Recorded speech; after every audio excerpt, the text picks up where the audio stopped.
हम लोग पढ़ेंगे फोटोसिंथेसिस के बारे में। तो ये फोटोसिंथेसिस तो आप लोग अक्सर जानते हैं, पढ़ते हैं, छोटे बच्चे भी जानते हैं व्हाट इज फोटोसिंथेसिस। जैसे हम ह्यूमंस क्या है, we are omnivorous. Okay, omnivorous इसलिए क्योंकि हम लोग प्लांट्स भी खाते हैं, एनिमल भी खाते हैं, फिर हम अपना न्यूट्रिशन गेन करते हैं। पर कभी सोचा है ये प्लांट्स कैसे अपना न्यूट्रिशन गेन करते हैं? वो तो चल भी नहीं पाते, एक जगह फिक्स रहते हैं ना, एक्सेप्ट कुछ एक्वेटिक प्लांट जो फ्लोट करते हैं, तो एक जगह से तैर के दूसरी जगह पहुंच जाते हैं।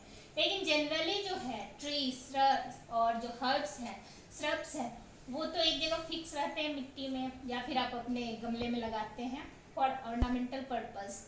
तो ये कैसे अपना गेन करते हैं nutrition? The question is this.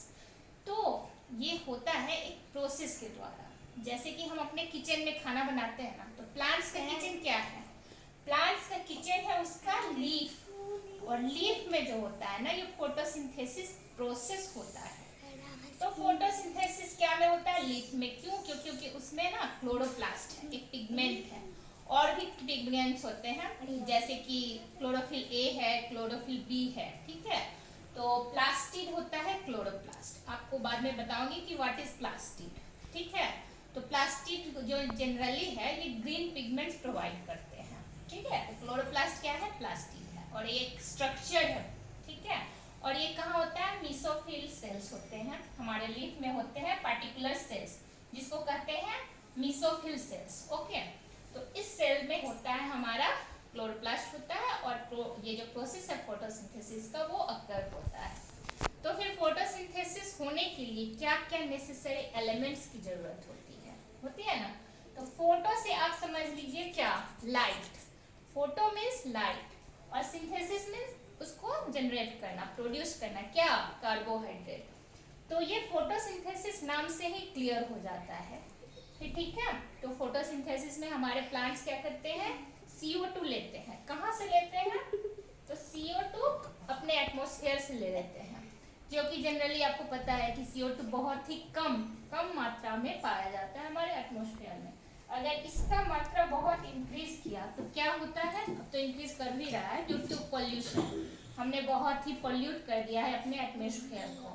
क्यों? क्योंकि बिना मतलब कि हम लोग बहुत ज़्यादा ही, है ना, गैस को जलाते हैं, बर्निंग ऑफ फ्यूल्स, उसके बाद ऑटोमोबाइल से निकलता है। अभी तो कुछ ग्रीन एनर्जी का यूज करने का कॉन्सेप्ट आया है कि आप क्या कीजिए, सोलर लाइट्स का यूज करिए, ताकि हमारा एनवायरनमेंट पॉल्यूटेड ना हो, ठीक है। तो ये CO2 का मात्रा जो है ना, अगर इम्बैलेंस हो गया तो हमारा ग्लोबल वार्मिंग होता है, जो कि हो रहा है, बैलेंस बिगड़ रहा है due to heavy use of pollutants, ठीक है। और जितने भी कार्बन डाइऑक्साइड वाले गैसेस हैं, हम लोग बिना मतलब के बहुत ही मतलब जुडिशियस यूज नहीं कर रहे हैं। तो ये CO2 जो है, ये इसको लेता है एटमॉस्फेयर से। तो उसके बाद क्या करता है? एटमॉस्फेयर से CO2 लिया, फिर वाटर लिया। वाटर तो अपने रूट सिस्टम से ले लेता है, ग्राउंड से लेता है। बड़े बड़े ट्रीज तो ग्राउंड में उनके वाटर रूट सिस्टम जो है, ये रूट सिस्टम बहुत अंदर तक जाते हैं, तो वहां से वो ले लिए। लेकिन जो छोटे प्लांट्स हैं तो उसको हम लोग वाटर प्रोवाइड करते हैं, ठीक है। उसके बाद ये वाटर जो है ना, ये लाइट एनर्जी के प्रेजेंस में, लाइट एनर्जी कहाँ से आया? सन से। तो सन जो है ना, सन तो आपको क्या पता है, हमारे यहाँ सूर्य देव माना जाता है इनको, मतलब एक भगवान का दर्जा दिया जाता है। अगर ये ना हो तो पृथ्वी पे मतलब लाइफ ही नहीं होगा। क्यों? क्योंकि हम लोग हर वे में डायरेक्टली और इनडायरेक्टली किस पे डिपेंड है? प्लांट्स पे। और ये प्लांट्स में ही ये प्रॉपर्टी है कि ये लाइट एनर्जी के प्रेजेंस में, in the sun presence of sunlight, sunlight के प्रेजेंस में वो अपना ग्लूकोज बनाता है, ठीक है। ग्लूकोज मतलब उसके जो न्यूट्रिशन के लिए चाहिए, क्या चाहिए? कार्बोहाइड्रेट, ग्लूकोज का फॉर्म है, ठीक है। तो ये कार्बोहाइड्रेट बनाता है। उसके बाद क्या होता है? वाटर भी उस टाइम निकलता है कुछ, और ऑक्सीजन जो रिलीज होता है ना, ये हमारे एटमॉस्फेयर में। और ऑक्सीजन तो आपको पता है हमारे सर्वाइवल के लिए, हम लोग एरोबिक ऑर्गेनिज्म हैं। एरोबिक इसलिए क्योंकि हम लोग ब्रीथ करते हैं एयर, तो इसके लिए क्या है? ऑक्सीजन बहुत जरूरी है। तो ये ऑक्सीजन कौन देता है? हमारे प्लांट्स देते हैं। तो कब देंगे? जब ये अपना फोटोसिंथेसिस करके अपने लिए खाना बनाएंगे, फिर वो रूट सिस्टम से सारे ट्रांसपोर्ट करते हैं। प्लांट्स क्या करते हैं? रूट सिस्टम में जाइलम, फ्लोएम टिश्यूज होते हैं, ठीक है। और इस स्टेम में भी होते हैं टिश्यूज। तो जैसे कि हमारे घर में वाटर का सप्लाई होता है ना टैंक के द्वारा, तो इस तरह इसका वाटर सप्लाई करते हैं ये टिश्यूज। ठीक है, उसके बाद यहाँ से वाटर लिया, फिर लीफ में पहुंचाया, उसके बाद CO2 लिया और लाइट के प्रेजेंस में क्या होता है, फोटोसिंथेसिस हुआ और हमारा ग्लूकोज बना, और ग्लूकोज क्या किया, प्लांट्स को न्यूट्रिशन प्रोवाइड किया। तो ये एक छोटा कंसेप्ट है फोटोसिंथेसिस का। आई थिंक आपको थोड़ा समझ में आ गया होगा। तो बहुत सारे पिगमेंट्स मैंने बताया कि फोटोसिंथेटिक पिगमेंट्स होते हैं, जैसे कि क्लोरोफिल ए होता है, ठीक है, और क्लोरोफिल बी भी होता है।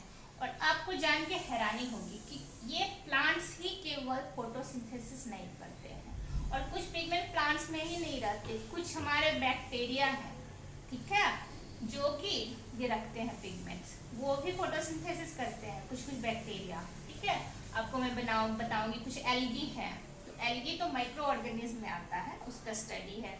तो वो भी क्या करता है, वो भी लेता है हमारे मतलब CO2 लेता है, फिर ऑक्सीजन रिलीज करता है।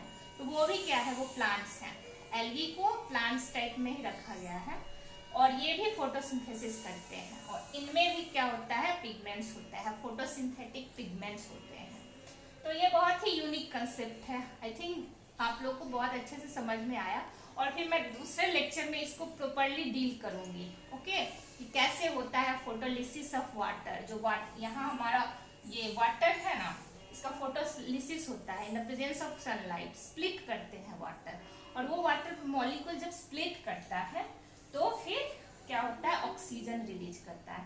तो यहाँ हमें ये ध्यान में रखना है ना कि ये जो ऑक्सीजन है ना, ये CO2 से नहीं निकल रहा है, कहाँ से निकल रहा है, इस वाटर से मॉलिक्यूल से निकल रहा है ये ऑक्सीजन। तो ये क्वेश्चन आपको आ सकते हैं कि ये वाटर मॉलिक्यूल क्या करता है, ठीक है, और ये ऑक्सीजन जो रिलीज हुआ ड्यूरिंग फोटोसिंथेसिस वो कहाँ से निकलता है। तो इसमें बिल्कुल कंफ्यूजन नहीं रखना है, क्योंकि ये CO2 से नहीं निकल रहा है, ये निकल रहा है आपका स्प्लिटिंग ऑफ वाटर जो होता है उससे निकलता है, और तब जाके ये ऑक्सीजन निकलता है।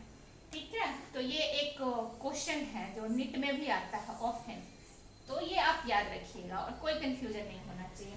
उसके बाद आपको आगे मैं बताऊंगी कैसे होता है, C3 प्लांट्स क्या है, C4 प्लांट्स क्या है उनके अलग अलग प्रॉपर्टीज को हम डिवाइड किए हुए हैं, C3 प्लांट्स, C4 प्लांट्स, और उसमें कुछ कुछ खास स्ट्रक्चर होता है जो उसका एनाटॉमी होता है, उसमें पढ़ते हैं, जिसके बेसिस पे इन लोगों का डिवीजन किया गया है। और ये भी क्वेश्चन आता है डिफरेंस करना, what is C3 plants and C4 plants. Then I will deal it in the next lecture. Thank you.